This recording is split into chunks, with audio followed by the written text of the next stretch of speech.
Astaghfirullah. Bismillahirrahmanirrahim. Assalamualaikum warahmatullahi wabarakatuh. Alhamdulillah wassalatu wassalamu ala Rasulillah wa ala alihi wa sahbihi wa mawalah wa la hawla wa la quwata illa billahi wa ba'd. Alhamdulillah, di pagi menjelang siang ini kita bisa melanjutkan kajian dari Kitab Tauhid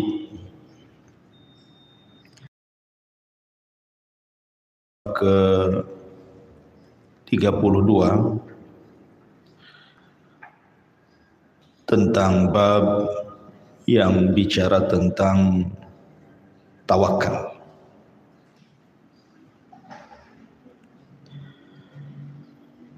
Ma'asyiral muslimat yang dimuliakan Allah Subhanahu wa taala. Bab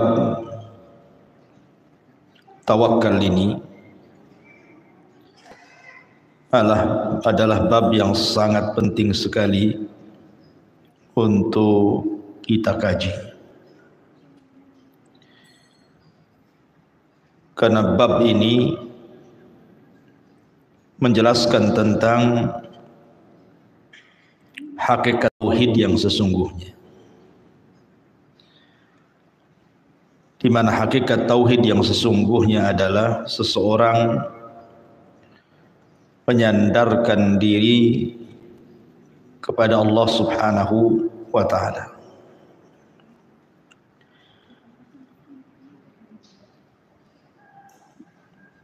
Di sini muallif rahimahullahu taala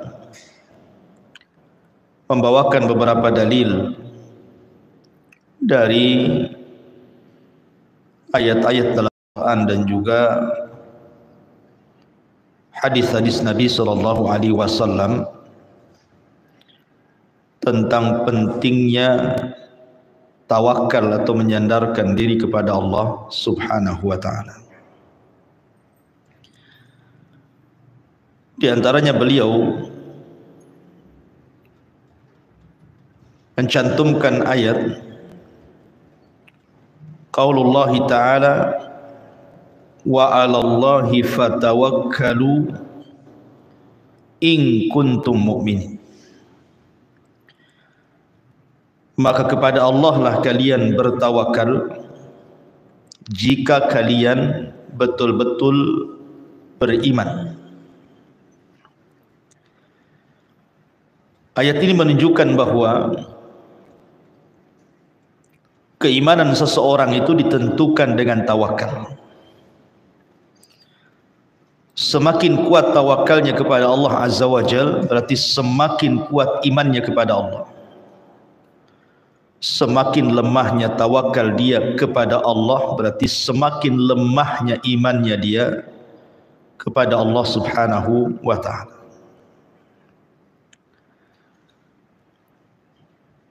Ada beberapa kisah yang menarik seputar tawakal.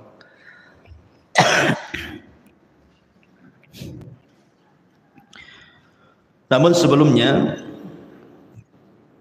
kita akan mengetahui apa itu tawakal. Tawakal secara bahasa adalah al-i'timadu 'alal ghairi fi amrin ma. Seseorang menyandarkan kepada orang lain pada perkara tertentu. Itu secara bahasa. Adapun secara istilah, sidqu i'timadil qalbi 'ala Allah Ta'ala fisti jelabi al-masalihi wa daf'il madari min umurid dunya wal akhirah. Sidqu i'timadil qalbi, kejujuran penyandaran hati Allah kepada Allah di dalam meraih maslahah dan juga mencegah madarat-madarat dari perkara-perkara dunia ataupun akhirat. Dari definisi ini kita tahu bahwa tawakal adalah menyandarkan secara mutlak hati kita kepada Allah Subhanahu wa taala di dalam meraih sebuah manfaat ataupun mencegah sebuah madarat.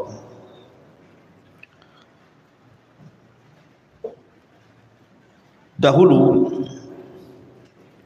ada satu kisah yang cukup menarik. Ada ulama salaf namanya Hatim At-Tai, Hatim Al-Asam. Hatim Al-Asam ini adalah seorang alim, abid dan zahid. Orangnya alim, orangnya juga ahli ibadah, dan orangnya juga sangat zuhud. Dan itu sangat dikenal sampai ke telinga para penguasa. Hatim Al-Asam. Jadi suatu ketika Hatim Al-Asam ini ingin berangkat haji. Dia kumpulkan seluruh keluarganya, istrinya dan seluruh anak-anaknya, kemudian mengemukakan keinginannya bahwa dia ingin berangkat haji. Tapi seluruh keluarganya menolak dan mengatakan, kalau engkau berangkat, lalu siapa yang akan mencukupkan kehidupan kami di sini? Lah kebetulan Hatim Al-Asam ini memiliki anak perempuan yang salihah. Dari semua anak-anaknya ada pula satu anak perempuannya yang sangat salihah.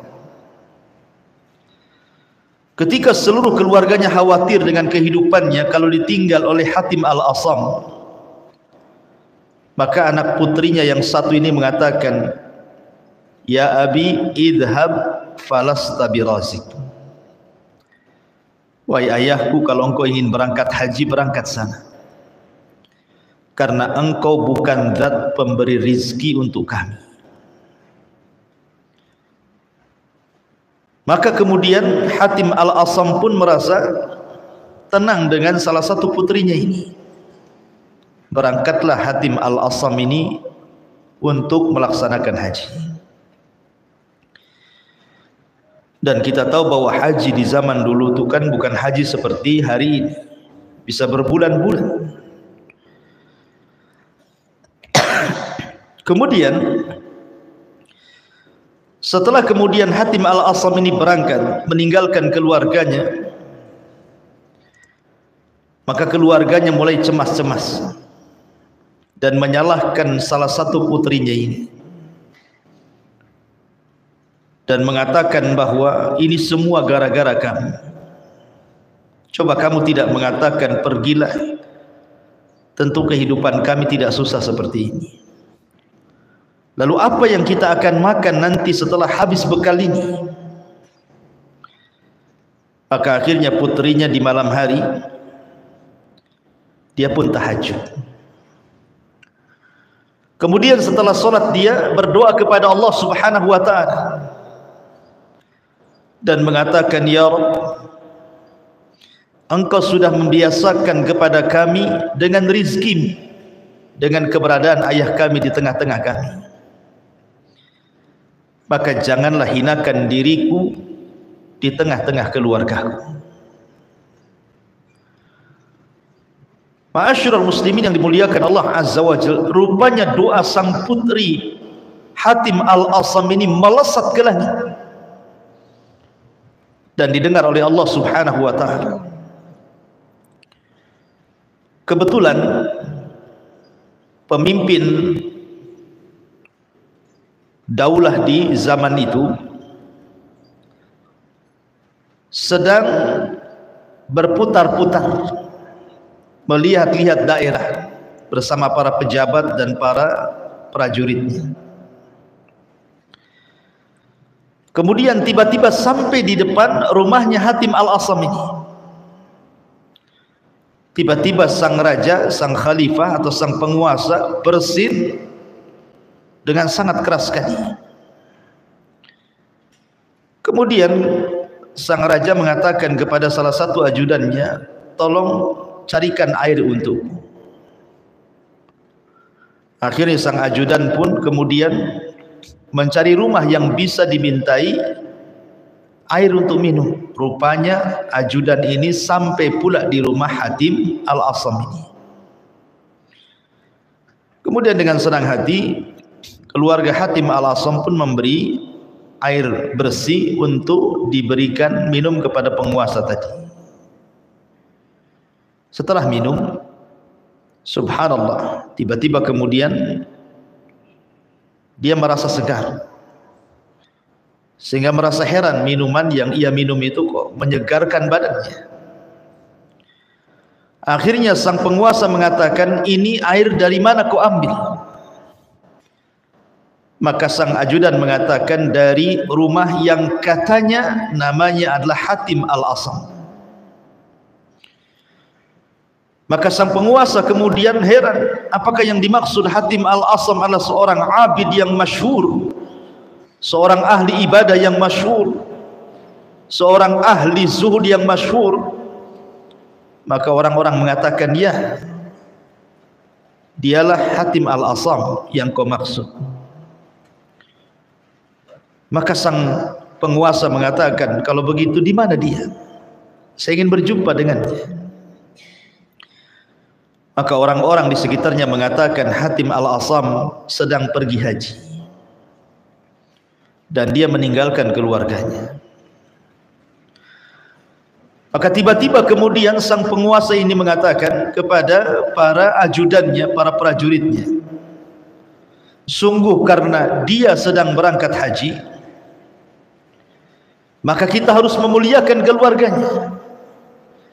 Kemudian sang penguasa pun mengeluarkan beberapa uang dinar, kemudian mengatakan, maka siapa yang mencintai diriku, kalian harus mengikuti apa yang kulakukan. Akhirnya kemudian para ajudan raja yang lainnya pun mengeluarkan uang dinar, kemudian dikumpulkan, kemudian diserahkan kepada keluarga Hatim Al-Asam ini.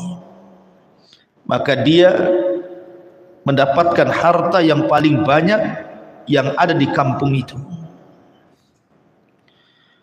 Lihat bagaimana Allah Subhanahu wa taala mengabulkan doa anak putri Asam ini, Hatim Al-Asam ini. Kemudian setelah sang penguasa pergi bersama ajudan yang lainnya, tiba-tiba kemudian anak perempuan Hatim Al-Asam ini menangis. Kemudian keluarganya mengatakan, ya fulanah, kenapa kau menangis? Kita mendapatkan harta banyak dari penguasa. Kemudian anak putrinya mengatakan kepada keluarganya, subhanallah, ada seorang makhluk yang memandang kita, kemudian kasihan dengan kita, kemudian dia pun memberikan kekayaan kepada kita. Ini baru satu makhluk. Bagaimana kalau yang memandang kita bukan makhluk, tetapi Khalik, Allah Subhanahu wa ta'ala?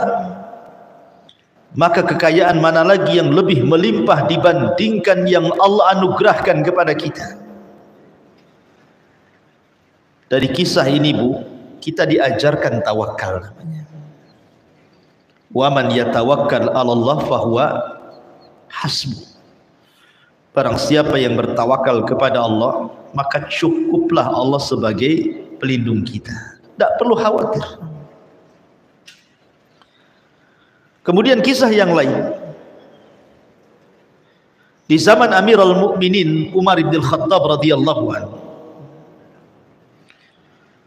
Umar bin Khattab radhiyallahu anhu berjumpa dengan seorang bapak yang sedang menggandeng putranya.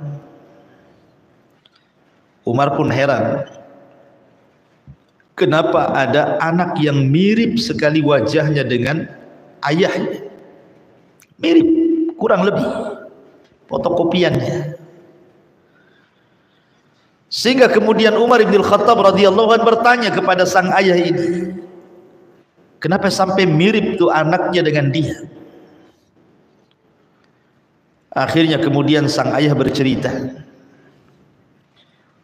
di hadapan Amirul Mukminin Umar ibn Khattab radhiyallahu anhu. Apa kisahnya? Dia mengatakan, ya Amirul Mukminin, dahulu aku punya istri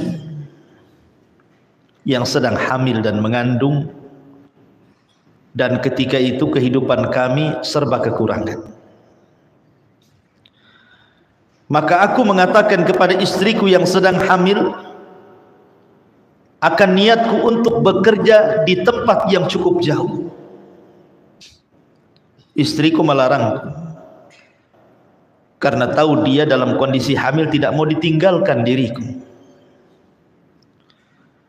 Maka akhirnya kemudian aku tenangkan istriku dan kuletakkan tanganku di perutnya, dan aku katakan, ya Allah, astaudiukallah, aku titipkan anakku ini kepadamu ya Allah.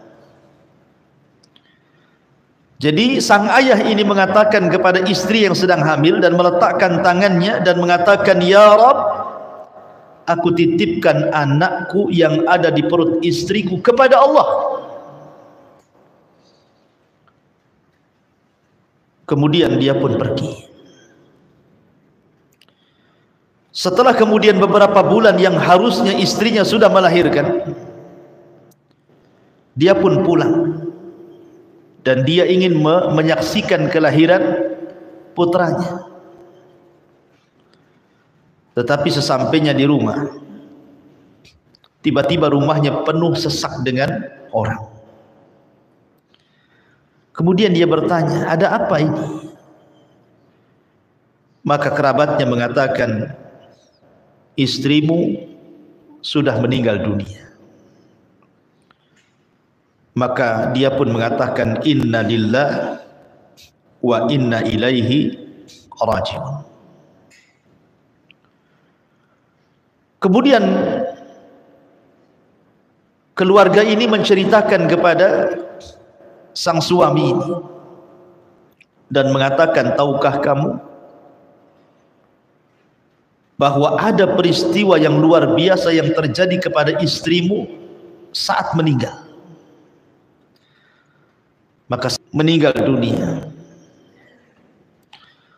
Kemudian kami kuburkan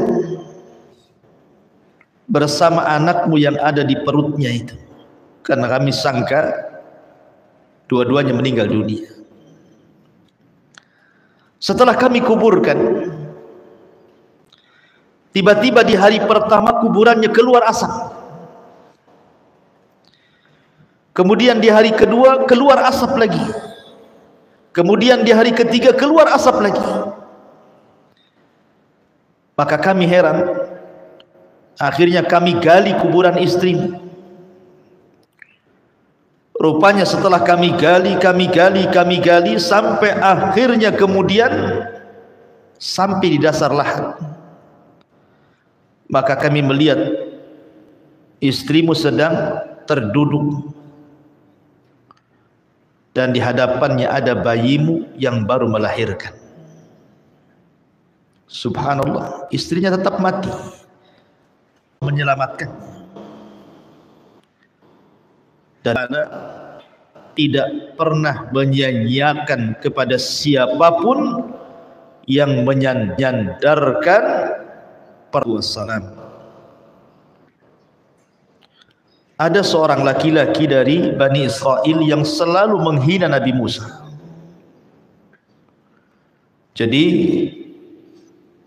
ada dengan ucapan yang maha menyakitkan Nabi Musa alaihi salatu wassalam dan mengatakan, kenapa mesti Musa yang jadi nabi? Kenapa mesti Musa yang bicara dengan Allah? Musa manusia, bukan malaikat. Akhirnya Musa pun emosi. Namanya manusia juga Nabi Musa itu, bukan malaikat, emosi juga. Marah dia. Akhirnya dia berdoa kepada Allah Subhanahu wa taala. Kemudian Allah mengatakan, "Ya Musa, engkau tidak tinggal perintahkan gunung timpakan kepada orang yang mengolok-olok kamu, atau engkau tinggal perintahkan bumi suruh telan orang itu, atau engkau tinggal perintahkan lautan suruh ditimpakan lautan ke kepalanya.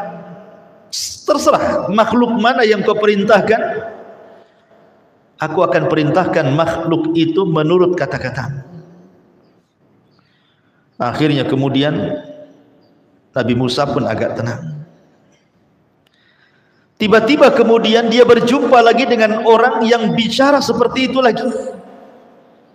Musa, kenapa mesti engkau yang jadi nabi dan rasul? Musa, kenapa mesti engkau yang bicara dengan Allah, kenapa bukan yang lainnya? Akhirnya Musa pun memerintahkan bumi dan mengatakan, "Ya ard ibla'i," wahai bumi, telanlah orang ini. Akhirnya kemudian orang ini pun ditelan bumi. Tiba-tiba bumi kemudian belah. Kemudian dia dan kekayaannya masuk ke dalam bumi. Kemudian dia mengatakan, "Ya Musa, aku bertobat. Aku tidak akan mengolok-olok kamu, tapi selamatkan aku." Maka Musa mengatakan, "Wahai bumi, telan dia." Akhirnya dia semakin dalam ke dalam bumi dan dia berteriak-teriak, "Ya Musa, ya Musa, tolong aku." Sampai akhirnya bumi pun menenggelamkan dirinya dan seluruh kekayaannya. Wa khasafna bihi wa bidarihil arda. Kami tenggelamkan dia dan seluruh kekayaannya ke dalam bumi. Kemudian Allah katakan kepada Musa, "Ya Musa, kalau seandainya dia yang ditenggelamkan diriku mengucapkan ya Allah bukan ya Musa, niscaya aku akan selamatkan dia. Kalau seandainya dia mengucapkan ya Allah bukan ya Musa, niscaya aku akan selamatkan dia. Tapi karena dia memanggil-manggil Musa bukan memanggil-manggil Allah, maka dia tidak selamat." Dari sini kata para ulama, lihat, siapapun yang meminta kepada Allah, menyandarkan diri kepada Allah, tawakal kepada Allah, ya Rabb, maka pasti Allah Subhanahu wa taala akan menjadi pelindungnya. Lah inilah hakikat daripada tawakal namanya. Ini kisah-kisah tadi itu bicara tentang hakikat tawakal. Nabi SAW mengatakan, "Lau antum tatawakkaluna 'ala Allah haqqa tawakkuli laruziktum kama yurzaqut tayr." Kalau kalian betul-betul tawakal kepada Allah Subhanahu wa taala, niscaya kalian akan diberikan rizki seperti burung Allah berikan rizki. Yaghdu himasan taghdu himasan wa taruhu bitana. Dia pergi dalam kondisi lapar, pulang dalam kondisi kenyang. Begitulah hakikat daripada tawakal. Orang yang kuat tawakalnya kepada Allah, dia tidak pernah takut kepada siapapun kecuali kepada Allah. Tetapi orang yang kurang tawakalnya kepada Allah, pasti dia banyak takutnya. Takut masa depannya, takut akan kehidupan anak-anaknya, takut akan kehidupan ekonominya, takut akan segala-galanya. Bagaimana nanti anak-anaknya, bagaimana nanti kehidupannya, bagaimana nanti makan minumnya, dan begitu seterusnya. Orang yang tidak pernah tawakal hidupnya kepada Allah dan menyandarkan kepada makhluk, maka tidak akan mendapatkan ketenangan selamanya. Ketika seorang istri hanya menyandarkan kehidupannya kepada suami bukan kepada Allah, maka hidupnya tidak akan tenang. Sandarkan kepada Allah, bukan kepada suami. Suami itu hanya sebab saja. Ma'asyiral muslimat yang dimuliakan Allah Subhanahu wa taala. Di sini muallif rahimahullahu taala mengatakan wa 'alallahi fatawakkalu in kuntum mu'minin. Kepada Allah lah kalian bertawakal jika kalian betul-betul orang-orang yang beriman. Kemudian juga Allah mengatakan innamal mu'minuna alladzina idza dzukirallah wajilat qulubuhum wa idza tuliyat 'alaihim ayatuhu zadatkum imana wa 'ala rabbihim yatawakkalun. Sesungguhnya orang-orang yang beriman adalah orang-orang yang apabila disebut-sebut Allah bergetar hatinya, dan apabila dibacakan pada mereka ayat-ayat Allah bertambah keimanannya, dan juga atas Rabb mereka bertawakal kepadanya. Di sini juga menunjukkan bahwa sifat orang-orang yang beriman adalah orang-orang yang senantiasa bertawakal kepada Allah Subhanahu wa taala. Perintah tawakal di dalam Islam itu mencakup segala perkara. Bahkan saat tidur saja, saat ibu tidur, Nabi SAW mengajarkan satu doa yang isinya tawakal semua. Apa kata Nabi SAW dari hadis Bara bin Azib radhiyallahu anhuma? Kata Nabi SAW, "Idza ataita madja'aka fatawadda wudu'aka lis-shalah, thumma taji 'ala syikil aiman." Kata Rasul, apabila engkau hendak pergi ke pembaringan, ke tempat tidurmu, berwudulah seperti wudumu untuk salat, kemudian berbalinglah ke lambung sebelah kanan. Tsumma qul, kemudian katakan, Allahumma aslamtu wajhi ilaika wa fawwadtu amri ilaika wa aljahtu dhahri ilaika raghbatan wa rahbatan ilaika la malja'a wa la manja minka illa ilaika amantu bi kitabika alladhi unzil wa bi nabiyyika alladhi ursil fa in mitta min lailatika fa anta 'alal fitrah waj'al kunna akhira ma tatakallamu bi. Dalam riwayat fa in mitta 'alal fitrah fa in ishta 'ala khairin. Kata Nabi SAW, apabila sudah wudumu untuk sholat, kemudian engkau membaringkan dirimu ke lambung sebelah kanan, kemudian engkau berkata, Ya Allah, aku serahkan wajahmu kepadamu, aku serahkan urusanku kepadamu, aku serahkan punggungku kepadamu, rasa harap dan takut hanya kepadamu. Tidak ada tempat lari dan tidak ada tempat selamat kecuali kepadamu. Aku beriman dengan kitabmu yang kau turunkan, dengan nabimu yang kau utus. Maka jika kita sudah membaca ini, kata Rasul, kalau engkau mati dan tidak hidup lagi besoknya, maka engkau mati di atas fitrah. Tapi kalau engkau dihidupkan, maka engkau hidup di atas kebaikan. Lihat, di dalam hadis ini Nabi SAW mengajarkan kepada kita, hatta dalam masalah tidur sekalipun, kita disuruh untuk bertawakal kepada Allah, dengan menyerahkan kehidupan kita saat tidur kita kepada Allah. Dan siapapun yang bertawakal saat tidurnya, kemudian Allah takdirkan di pagi harinya dia meninggal dunia, maka dia meninggal di atas fitrah. Artinya fitrah tanpa dosa, husnul khatimah. Tapi kalau dia dihidupkan kembali oleh Allah di pagi harinya, maka Allah berikan kehidupan yang baik kepadanya. Lihat bagaimana buah daripada tawakal. Tidur saja kalau kita bertawakal, maka kita kalaupun meninggal di atas kebaikan, kalaupun hidup di atas kebaikan juga. Luar biasa.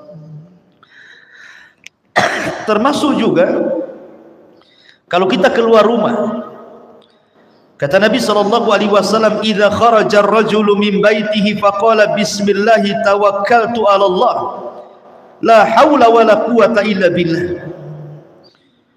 Apabila seseorang keluar dari rumahnya kemudian mengucapkan bismillah tawakkaltu 'ala Allah, la haula wala quwata illa billah, bismillah dengan menyebut nama Allah, aku bertawakal kepada Allah karena tidak ada daya dan kekuatan kecuali milik Allah, maka akan dikatakan kepada orang ini, hudita wa kufita wa wukita, maka engkau akan diberikan hidayah, engkau akan dicukupi, dan engkau akan dihindarkan dari keburukan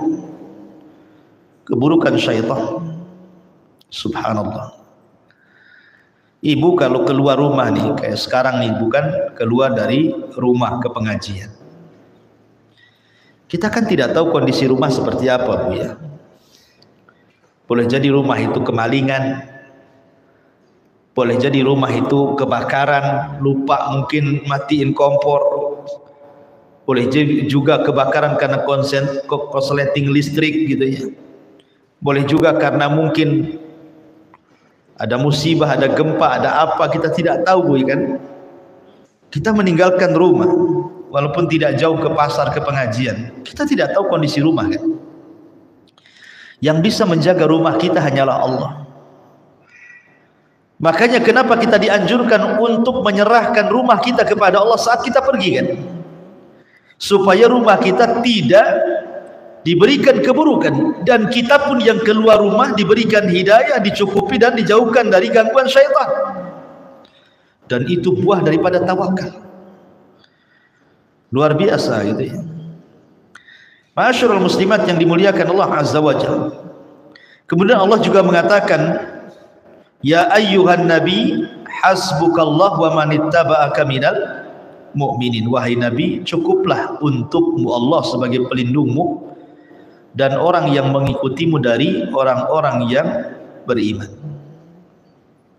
3 ayat pertama ini dicantumkan oleh mu'alif rahimahullahu ta'ala dalam bab tawakal, menunjukkan bahwa tawakal itu ada erat kaitan dengan keimanan, gitu ya, Bu, ya. Jadi kalau ibu makin kuat tawakalnya berarti makin kuat imannya. Ketika ibu makin lemah tawakalnya berarti lemah imannya. Kemudian setelah itu Allah Subhanahu wa taala berfirman, wa man yatawakkal 'ala Allah fahuwa hasbuh. Barang siapa yang bertawakal kepada Allah, maka cukuplah Allah sebagai pelindungnya. Kemudian mu'alif mencontohkan kisah tentang Ibrahim alaihi salatu wassalam dan kisah Rasul kita Muhammad sallallahu alaihi wasallam. Bagaimana kisah kedua nabi ini? Dikisahkan dari Abdullah ibn Abbas radhiyallahu anhu maqala, hasbunallah wa ni'mal wakil. Qalaha Ibrahimu sallallahu alaihi wasallam hina ulqiya finnar, wa qalaha Muhammadun sallallahu alaihi wasallam hina qalu lahu innan nasa qad jama'u lakum fahshawhum fazadahum imana wa qalu hasbunallah wa ni'mal wakil. Rawahul Bukhari wa Muslim. Dari Abdullah ibn Abbas radhiyallahu anhu mengatakan, cukuplah Allah sebagai pelindung kami karena dia sebaik-baik pelindung. Kata-kata ini hasbunallah wa ni'mal wakil diucapkan Ibrahim ketika dia dilempar ke dalam api, dan diucapkan oleh Muhammad sallallahu alaihi wasallam ketika dikatakan kepadanya sesungguhnya manusia sudah berkumpul hendak menyerang, takutlah kepada mereka. Maka bertambahlah keimanan dan mengatakan cukuplah Allah sebagai pelindung kami karena dia sebaik-baik pelindung. Jadi begini kisahnya. Ketika Ibrahim alaihi salatu wassalam diponis oleh penguasa Babil gara-gara menghancurkan berhala-berhala di zaman itu, dengan ponis dibakar hidup-hidup, maka sang penguasa Babil kemudian memerintahkan agar setiap rumah menyumbangkan 1 ikat kayu. Akhirnya kemudian Kayu itu dikumpulkan di depan istana sehingga membumbung sampai setinggi istana. Maka mulailah dibakar kayu itu sampai kemudian apinya melebihi besarnya dan tingginya istana. Saking besarnya api itu. Kemudian Ibrahim alaihi salatu wassalam mulai dilempar dari manzani ke kobaran api itu. Saat melayang-layang Ibrahim di antara ketapel besar dan juga bara api yang siap menelannya, tiba-tiba para malaikat sudah siap untuk menolong Ibrahim. Bahkan pemimpin para malaikat Jibril dan juga Mikail menawarkan pertolongannya. Kemudian dikatakan kepada Ibrahim oleh malaikat ini, "Ya Ibrahim, mintalah pertolongan kepadaku," kata Jibril. Tetapi Ibrahim mengatakan, "Amma ilaika fala wa amma ilallahi fabala." Adapun harus meminta pertolongan kepadamu wahai Jibril, wahai Mikail, wahai para malaikat, tidak. Aku tidak akan meminta pertolongan kepada malaikat manapun. Tetapi kalau harus meminta pertolongan kepada Allah, kata Ibrahim, amma ilallah fabala. Adapun kepada Allah, ya, aku hanya meminta pertolongan kepada Allah subhanahu wa ta'ala. Kemudian Ibrahim mengatakan, hasbunallah wa ni'mal wakil. Cukuplah Allah sebagai pelindungku dan dialah sebaik-baik pelindung. Ketika Ibrahim mengucapkan kalimat ini saja, maka Allah katakan kepada Ibrahim, kul ya naru kuni bardan wa salaman ala Ibrahim. Ya Ibrahim, katakan kepada api, wahai api, jadilah dingin, selamatkan Ibrahim. Jadilah dingin, selamatkan Ibrahim.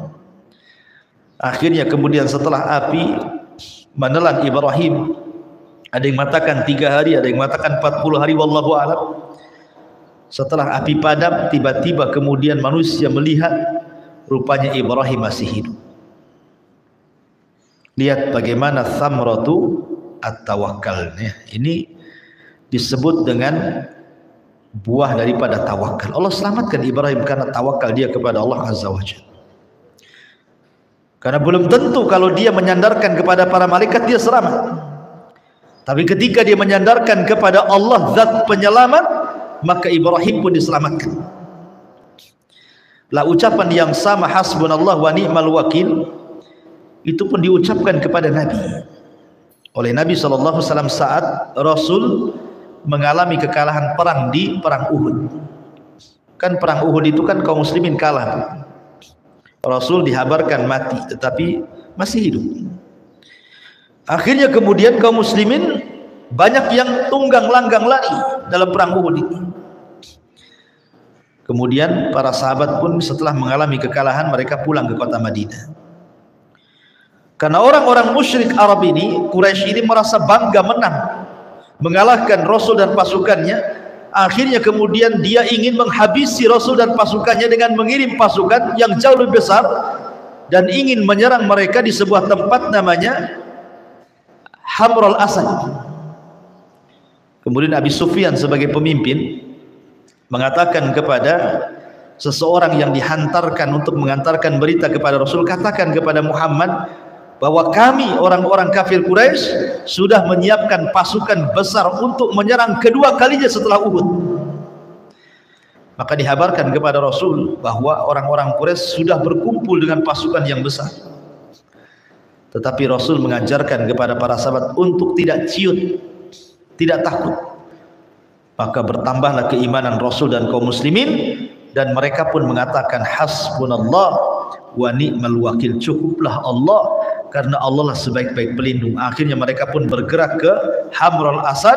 Rupanya orang-orang Quraisy pun ketakutan dan pulang kembali ke Quraisy.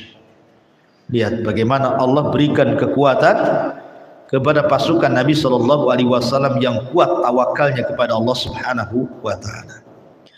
Inilah dalil-dalil yang dicantumkan oleh muallif tentang masalah tawakal. Tetapi di sini yang ingin saya katakan, kenapa muallif mencantumkan bab ini dan berkaitan dengan tauhid, bahwa kita tidak boleh tawakal kecuali kepada Allah. Karena banyak di masyarakat nih Bu ya, ada orang tawakal kemana? ke orang-orang mati, ke kuburan-kuburan para wali, ke kuburan orang-orang soleh, tawakal kepada mereka.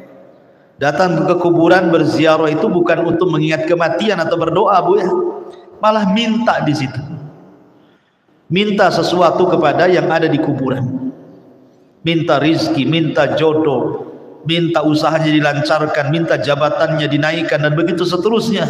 Ini tawakal syirik namanya. Tidak boleh bertawakal kepada selain Allah. Makanya Rasul mengajarkan kepada Mu'adz bin Jabal radhiyallahu an, idza sa'alta fas'al, kepada Mu'adz, idza sa'alta fas'alillah wa idza sta'anta fasta'in billah. Kalau minta, mintalah kepada Allah. Kalau minta pertolongan, mintalah pertolongan kepada Allah. Jangan kepada kuburan, jangan kepada makhluk yang tidak sanggup memberikan apapun. Dahulu ada seorang alim, seorang ulama, dia mengarang kitab tafsir dengan catatan tangannya. Setelah selesai, dia mencatat dengan tangannya kitab tafsir ini. Jadi dia ingin mencetaknya dalam bentuk cetakan, bukan tulisan tangan. Akhirnya kemudian dia pun ingin berangkat ke kawannya yang jauh di sana. Kebetulan kawannya itu orang kaya. Mudah-mudahan dengan kekayaannya bisa menyisihkan uangnya untuk mencetak kitab tafsir yang dikaryanya lewat tulisan itu. Akhirnya di tengah jalan kemudian dia berjumpa dengan orang. Kemudian ditanya, hendak pergi kemana wahai fulan? Maka dia mengatakan, aku hendak pergi ke kawanku. Kebetulan saya punya karya tafsir dengan catatan tanganku dan ingin dicetak. Mudah-mudahan kawanku punya uang dan bisa mencetak dengan uangnya, dan kita bisa membagi hasilnya. Akhirnya orang ini mengatakan, ya fulan, coba tafsirkan satu ayat kepadaku. Iyyaka na'bud wa iyyaka nasta'in. Hanya kepadamu ya Rabb kami beribadah, dan hanya kepadamu ya Rabb kami meminta pertolongan. Akhirnya setelah dia mentafsirkan dua ayat itu, dia pun berpikir dalam hatinya, bodoh sekali diriku. Kenapa aku meminta pertolongan kepada temanku? Akhirnya tidak jadi dia. Dia pulang lagi ke rumahnya. Dia berdoa kepada Allah Azza wa Jalla, mudah-mudahan Allah Subhanahu wa taala mengirimkan kepadanya orang yang mau mencetak kitabnya. Akhirnya kemudian datanglah beberapa hari setelahnya orang yang memang mencari-cari karya-karya orang untuk dicetak kemudian dibagi hasil. Sampailah kemudian orang ini ke rumah orang yang mengarang kitab tafsir itu. Akhirnya kemudian berjumpa, kemudian sepakat untuk dicetak dan bagi hasil. Akhirnya pun dicetak dan luar biasa. Bagaimana di sini diajarkan bahwa jangan meminta pertolongan kecuali kepada Allah, karena Allah lah yang akan menolong hamba-hambanya. Wallahu a'lam bishawab. Ini yang bisa saya sampaikan. Taib, sebelum saya tutup, silakan kalau ada yang mau bertanya. Ya.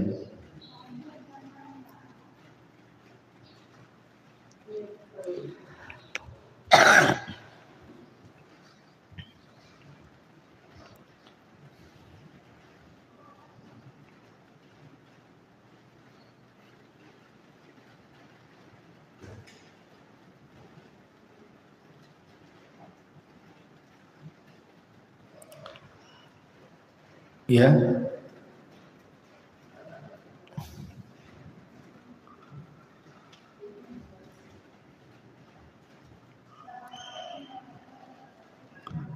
Coba dengarkan aja nanti sampai.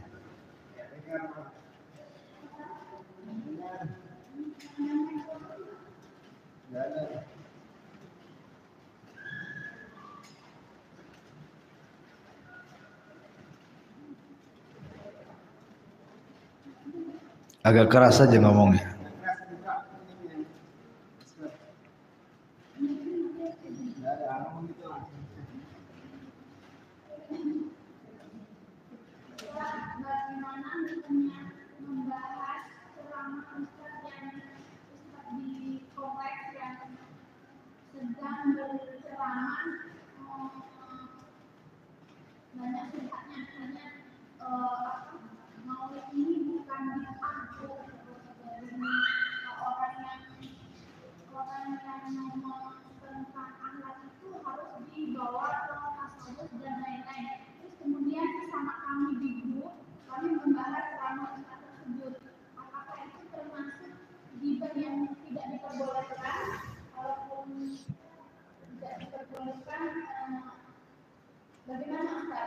Oke, paham.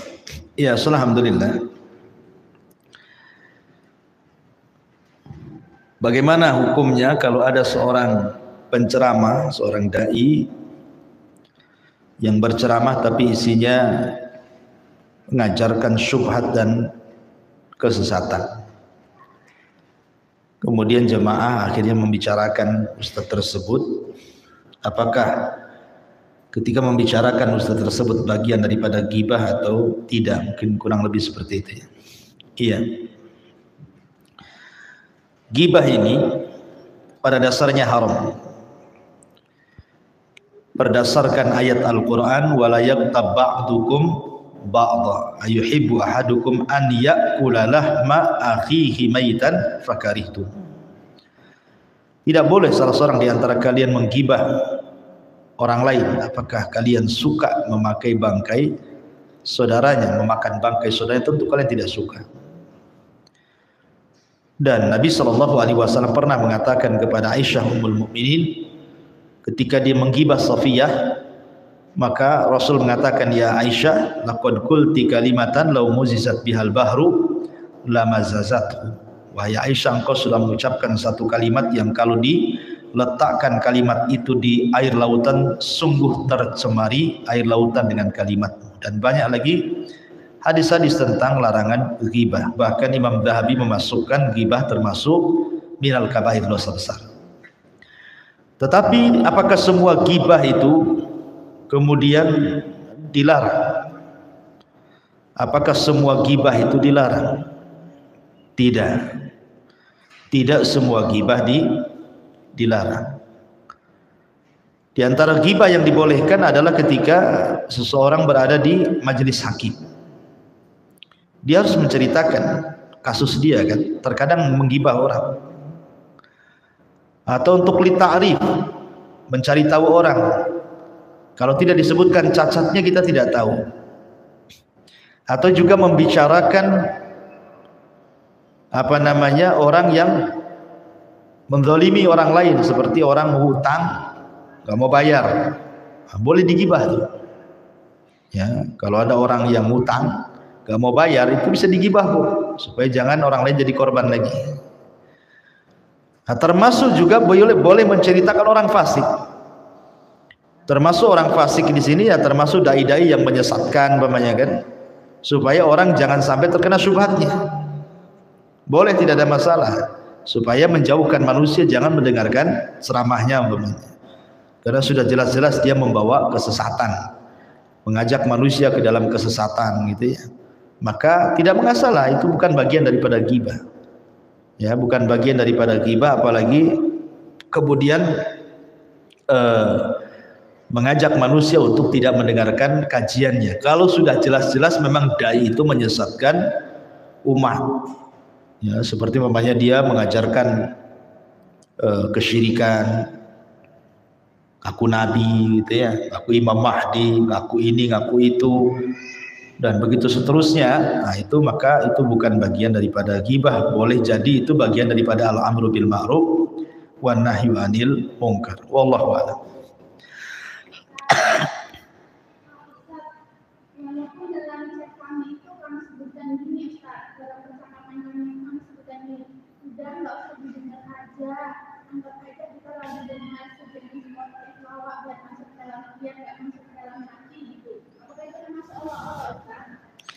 Ya sebaiknya bahasanya pun tetap kita tidak bisa dengan bahasa-bahasa yang merendahkan pribadi orang itu ya.